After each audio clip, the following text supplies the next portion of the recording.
গতকাল যে চাপের মাছ ছাড়া হয়েছে সেই পুকুরে আমরা খৈলা নিয়ে যাচ্ছি। তরল খৈলা ছিটাবো। মেঘাচ্ছন্ন আকাশ, পচা খৈলা সব মাছের পছন্দের খাবার, বিশেষ করে কার্প জাতীয় মাছ।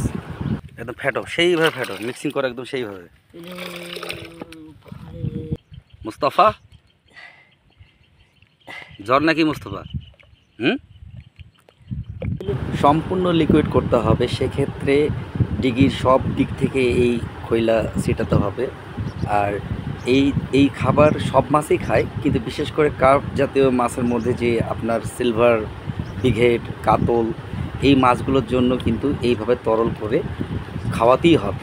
এর মধ্যে কিছু ইউরিয়াও অ্যাড করতে পারবেন, চিতাগুড় অ্যাড করতে পারবেন। এর মধ্যে আপনারা আরও যেমন আটা, গমের আটাও ইউজ করতে পারেন। সেটা হচ্ছে যোগ করতে হবে। বারবার করে বলবো যে এটাকে ভালো করে পচাতে হবে। কিন্তু আমি এখানে কোনো কিছুই প্রয়োগ করিনি, ইউরিয়া, চিতাগুড় কিছুই না। সাধারণত 2 দিন ধরে এই খৈলা ভিজানো ছিল। প্রাকৃতিক উপায়ে যে মাছ চাষের কথা বলা হয়েছে, আসলে প্রাকৃতিক উপায়ে মাছ চাষ করতে গেলে লাভবান হওয়ার সম্ভাবনা খুবই কম। বিশেষ করে সব কিছুই প্রয়োগ করতে হবে, কিন্তু অল্প পরিমাণ। রাসায়নিক সার ইউজ করতে হবে, বিভিন্ন ধরনের উপকরণ, বিভিন্ন ধরনের মেডিসিন আছে, তাহলে মাছ দ্রুত বৃদ্ধি পাবে। ভিডিওটি যদি ভালো লাগে মানুষকে দেখার সুযোগ করে দেবে।